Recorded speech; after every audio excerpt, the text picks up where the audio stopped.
Keeping yourself happy will only help you make other people happy around you. So just do what you feel like doing, get off the beaten path where everybody's on, do something new, work hard, and you will make it, inshallah. This is Moin Khan. This is my episode of Success Stories with UKVibe.TV. We'll be talking about motorcycles, traveling around the world, and the country I love the most, Pakistan. Introducing myself. Well, as I said, I'm Moin Khan. I was born and raised in Lahore, Pakistan.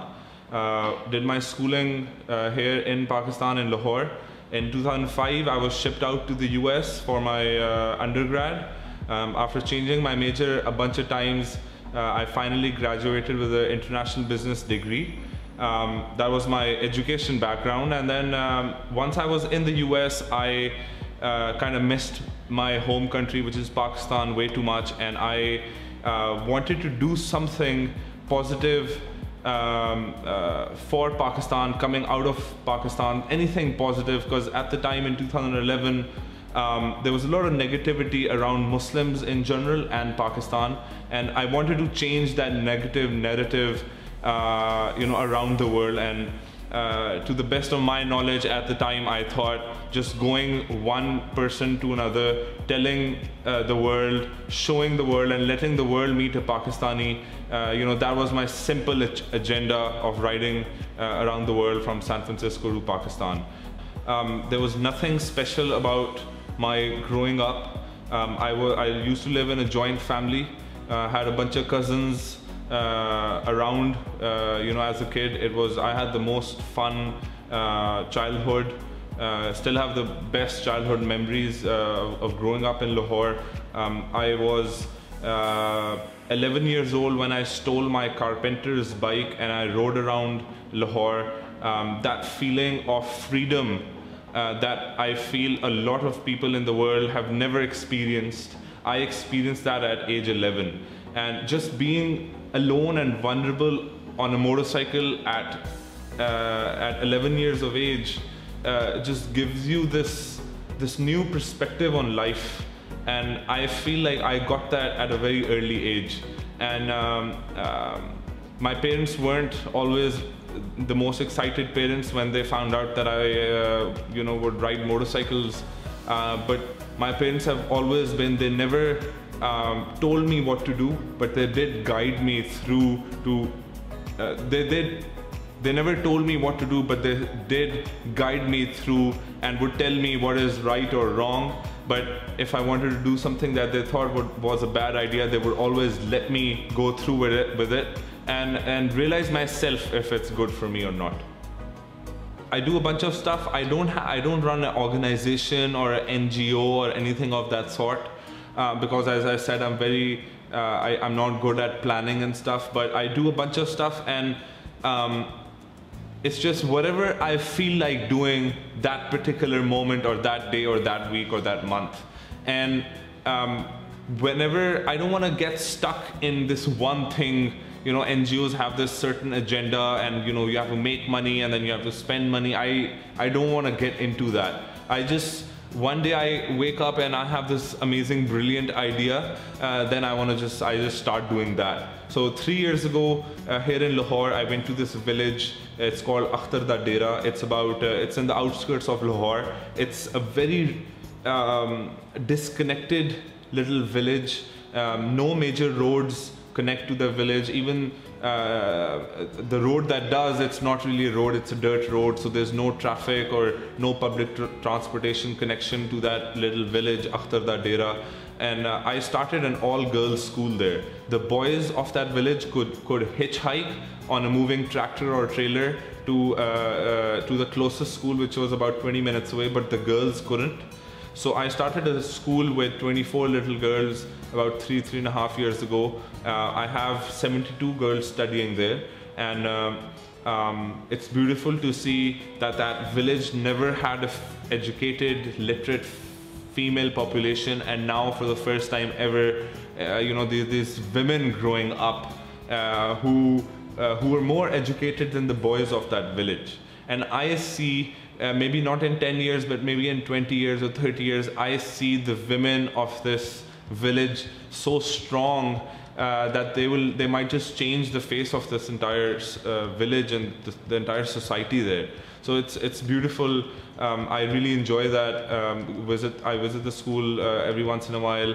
I do motorcycle tours. I invite people from all over the world to come ride motorcycles here in Pakistan with me. All the money that's left over from those tours is pumped into this school. The books, uniform, education, teachers, everything's free for the kids. And the kids there's always 100% attendance rate. Nobody takes days off. The kids are so hungry for, education, to go to school, and just seeing that just makes me happy. And then every year, I wake up with this brilliant idea of helping a community in one way or the other. So a couple years ago in the news, I read how there was a drought going on in Tharparkar, Sindh, one of the biggest deserts here in Pakistan, and like 300 kids died because of malnutrition, and there's just no clean water and food. So I took a big truck full of food for 200 families for 2 months each. Just went around Tharparkar, the entire area, went to different houses, gave people food, and for that, I saved up some of my own money, but I also posted on my Facebook page that I'm doing this food drive, and if anybody wants to help, they could donate as well. People from all around the world, from 32 countries, pitched in money. Somebody gave $10, somebody gave $5, somebody gave $20. I collected all that money, took it to Tharparkar and gave food around. It was amazing. And then the following year in December, it was in November or December, I was in Lahore. It was really cold, and it was like 5 in the morning, 4 or 5 in the morning. I was just walking around in the old city in Lahore, and I saw people sleeping in the Minar-e-Pakistan, the lawn in the garden. There were like line of people just sleeping on the footpath and in the garden, and I was really cold. I was wearing like my North Face jacket and stuff, and I saw these people just sleeping on wet grass. And I wanted to do something. I saw a lot of people without a sweater. They didn't have anything at all. So I got like 5,000 hoodies and blankets and socks and warm hats, and I just went around distributing those warm clothes all over Lahore, in Karachi, in Islamabad, and Murray. The Afghan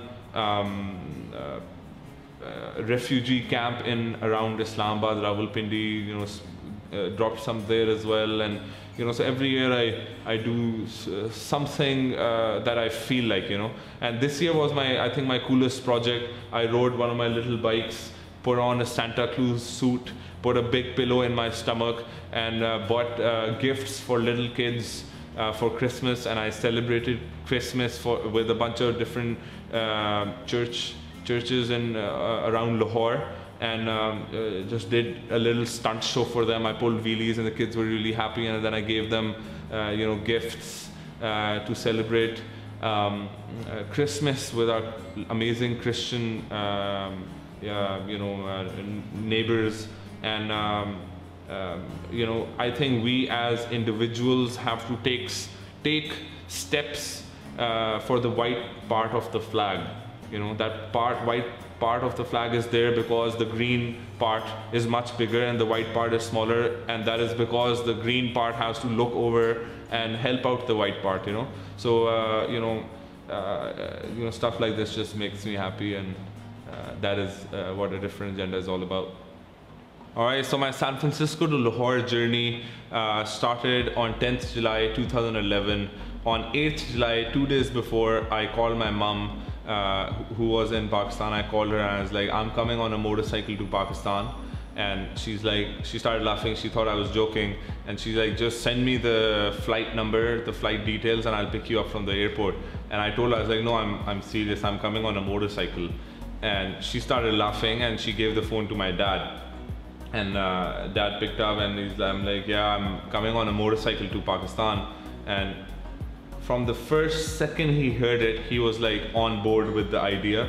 and he was like, I'm super excited. When are you leaving? And I was like, I'm going to leave on 15th July, just a week more, and then I'm heading out. And he's like, why do you want to wait for a week? Why don't you just leave tomorrow? And I was like, you know, I just gave myself 15th July the date to leave, and he's like, no, just leave tomorrow. I'm really excited. I want to follow this trip. So I didn't leave on 15th July. I cut short the time, just completed everything. 10th July, I left San Francisco on my motorcycle ride. Didn't really know what would happen, where I would go, because I didn't have any paper maps or GPS system. I wanted to get lost every day because that will give me a chance to ask for directions. So there were some days when I got lost like 50 times. So I had to look for a stranger to ask for directions. And while I'm asking for directions, in that conversation, I'll throw in a Pakistan, San Francisco to Pakistan motorcycle ride, and those people would be interested to listen to the story. And then in this way, I had, made him meet a Pakistani, and and then a lot of the locals would invite me over. A lot of the locals would invite me over to their house for tea, coffee, lunch, or even a night stay. So I met a lot of random strangers from around the world, spent a lot of time with them, and just meeting with strangers when you're alone in a vulnerable state, and then a stranger comes and helps you out. It's the most powerful, the most beautiful thing one can experience. About this journey, how it started, it was just, the negative news out of Pakistan used to bother me a lot, and I just wanted to see something positive out of Pakistan. And the idea was to not ask for sponsors, have companies on board with me, because then I'll have to, then maybe my agenda, which is Pakistan, might be put in the dark, and then I would have to promote brands and stuff. So I wanted to save up money myself. So after graduating, a year and a half, 18 months, I gave myself to save up money for this trip. The first month, after the first month of working 3 jobs, I realized that the rate I'm going, the rate I'm saving money at is not going to be enough after 18 months. So I have to readjust and figure out what to do. So I started selling off everything I owned. I sold my car, I sold my other motorcycles, I let go of my apartment, I sold my old clothes and shoes to a thrift store for $140. I sold everything I had for this trip. After about 2 more weeks, I realized I was still not saving enough money. I was staying at a family relative's house. I would stay at a friend's garage for a few days. I would just hop from here to another place and another place, a friend's couch, a friend's garage, some cousin's house, and to save up money on rent and stuff. Eventually, I was like, I had to give up on food. Food is really expensive, and me being from Pakistan, it was very hard for me to, eat Pakistani food. There was just way too expensive, and burgers and pizzas, were still expensive. So I made my own diet. It was amazing. I would go to Costco, this big store in the US, and I would pick up a big bag of rice, and I would take free ketchup from McDonald's, and I would boil rice every day, a big box, and put a lot of ketchup in it, and just eat rice and ketchup. So I had rice and ketchup for about 17 months straight. At one of my jobs, there would be a big fruit bowl. So I would, steal a banana or an apple every day just to, keep my body alive for the trip. And this is how I saved up money for the trip. Eventually, after about 18 months of saving up, I realized that I needed about $40,000 to save up for, I needed $70,000, sorry. After 18 months of saving money for this trip, I hadn't saved enough. After doing some research, I realized that I needed $40,000 for this trip, but I really saved just $9,000. With those $9,000, I thought I would survive on the road for maybe 2 months. But the plan was to cross the 3 continents and make it to Pakistan in 3 months. So I thought maybe on the road I'll stop somewhere, work, save up money, and then carry on. But the journey lasted 6 months. With the crash in Romania, I went head on in a car at about 200 kilometers an hour. I broke 3 ribs in my back, in my scapula. My shoulder blade was cracked open. My shoulder, this bone, I think the clavicle or something, this was broken. One of my fingers and a wrist was broken. I was in the hospital bed for a month and a half, couldn't walk, couldn't even sit up. When I was in the hospital, I'm very close to my father. He's like my best friend, he's my biggest fan, and he reads a lot of Allama Iqbal. So he's super open-minded, and you know, he's a lot of people think I'm the crazy guy, but my father is the real Pathan, the real crazy dude, and I have just a little bit of him in me. When I was in the hospital bed, my father called. I would speak to my father every day, maybe just for 30 seconds on a minute, but I would just speak to him every day. And I was in the hospital bed, he called, and I just didn't have it in me to tell him that the trip is over and the bike is gone, and like I'm in the bed, I can't even move. I just couldn't man up to tell him. And that was really because I had lost my older brother when he was 12 years old in a car crash. So a father who has already lost a son, and now another son is in the hospital. I just didn't want to make my parents go through that. So when he called, he's like, where are you? I was like, I'm in Romania, in this amazing city, Arad.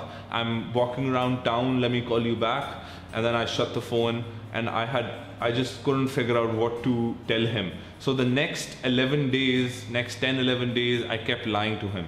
Every day he would call me, and I would open up Wikipedia and Google and search up the next town, read up on it, and tell Dad that now I'm in Timisoara, the honeymoon capital of the world, and the flowers are amazing and the people are amazing, and the next day I'm in Bucharest, the next day I'm in Bulgaria, Sofia, the next day I'm Greece, and then I'm in Turkey. And when I'm in Turkey on the phone, but really I'm in the hospital bed, my dad calls and he's like, you know, you need to go to the Topkapi Palace. Over there are prophets' swords, and you know, their stuff is lying in that museum. You need to go check it out. And I was like, yeah, I'll go the next day, whatever. And then he called again the next day. He's like, did you go? I was like, no, I couldn't go. I was busy with something. And he's like, you useless guy, you know, you need to go check it out. It's like his dream to, you know, go check that museum out. So that's when I told him. And I told him, I was like, you know, I told him to get mom, sit on a couch, get his iPad out, and I'm gonna call him on FaceTime in just 5 minutes, you know. So then I switch on FaceTime, I'm sitting doing video chat with my parents, I'm in bed. On the 11th day was the first time when I could actually like sit up on the bed. So they saw me, they're like, so what's going on? I was like just talking to them, and then eventually I told them, I was like, everything's fine, I can move my hands, I can move my legs, I'm sane. Everything's fine, but just know that I crashed and I'm not in Turkey. I'm 4 or 5 countries behind, still in Romania, but everything's fine. So my mom just got up and left the room, and my dad, the first question he asks, he's like, is the bike okay? And I'm like, no, the bike is not okay. Obviously, I went in the car at 200 Ks, the bike is completely gone. So now I'm thinking he might say, okay, son, I'm sending you some money, just fly back home. Or, you know, something like that. But he didn't say that either. He's the real crazy Pathan, you know. He said, Moin, Pakistan is waiting for you, and you need to finish what you started. Start working, find a job, save up money, fix up your bones, save up money, buy a new motorcycle. You gotta finish what you started. You can't abandon this in the middle of everything. You have to finish what you started. Nobody came to visit me from home. My parents didn't come see me in Romania. My dad's idea was, if we go see Moin, he will get emotional and that will weaken him down. So nobody goes see him, he will figure it out himself. So that was like the changing point of, you know, a different agenda where you push limits and your parents are with you, which is very rare from this part of the world, you know. So eventually, you know, after a month and a half, random strangers from around the world started donating parts to me I got 2 big boxes of parts from California from complete strangers. Got a front brake system, the master cylinder, the cables, the rotors, the disc brakes, the pads, the entire setup came from Poland. The exhaust system came from Bulgaria, and the radiator somebody donated from Romania. It was just unreal. It felt like the entire world was coming together to help out a Pakistani, a Muslim, who I thought had the worst reputation in the world. But here I was, everybody coming together, and that is when I felt a different agenda was actually working. You know, and I thought the world is brainwashed about Pakistanis, but I was brainwashed as well. The media just does an amazing job at brainwashing people and making them believe. So I thought I will have to face a lot of racism and hatred on my trip, but I don't have a single story when somebody was mean to me or rude to me in any way. So the entire world, like, it felt so beautiful and amazing. And after a month and a half in the hospital, I got back on the bike, went through Bulgaria, Greece, Turkey. In Turkey, I was crossed the northern part of Turkey, which is Erzurum. It was minus 23 degrees for 6 days. I was alone on a motorcycle, without water, without food. It was terrible. And then I crossed into Iran and finally made it to Quetta, Karachi, and then finally Lahore. And that was my little trip around the world. So every year I do this for months, trying to convince people to come to Pakistan. For me, I think what works is showing, not just telling stories, but actually showing them, you know, pictures and short films and documentaries, you know, showing them that kind of helps foreigners come to Pakistan. But I think more important than that is word of mouth. When foreigners come into Pakistan, you treat them so well that when they go back, you know, Pakistan is the one country they think about. You know, hospitality is something that nobody can beat us at. So if anybody sees a foreigner walking around, just go up to them, ask them if they need some help, if they need help with directions, if they need help with anything at all, you know, and go the extra mile to help that foreigner out.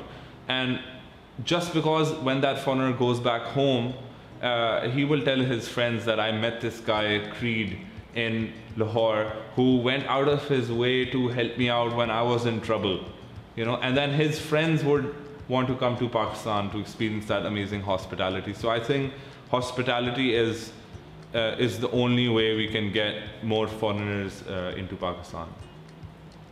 I just feel like everybody has this one amazing thing built in them that came from God, that they're amazing at, and the meaning of life is figuring out what that thing is in you, that has been put by Allah in you.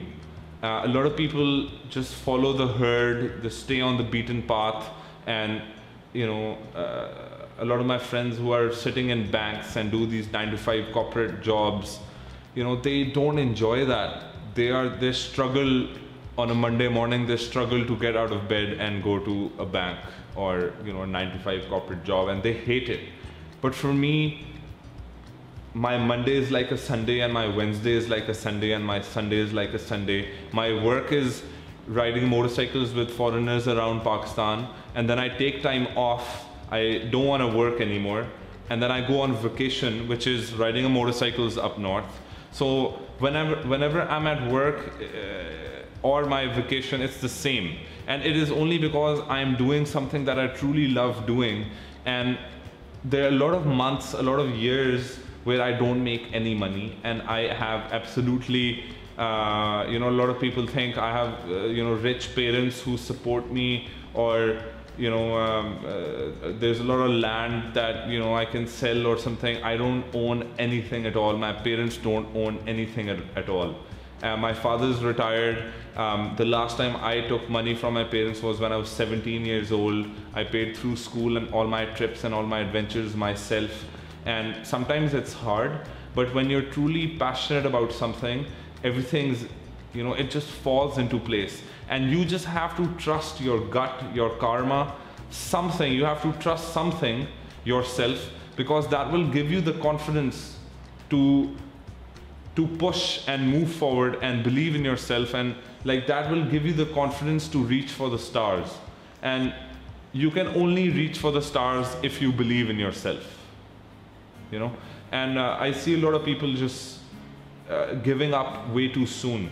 You know, I was speaking at this school a few months ago here in Lahore, and this girl said, my passion is dancing, but nobody wants to learn how to dance in Pakistan, so what should I do?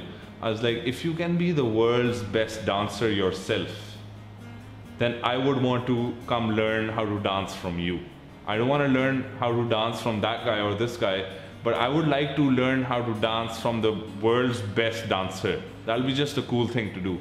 So if you can put 10,000 hours into learning how to dance and be the best dancer in the world, people from around the world would come to your house and beg you to teach them how to dance.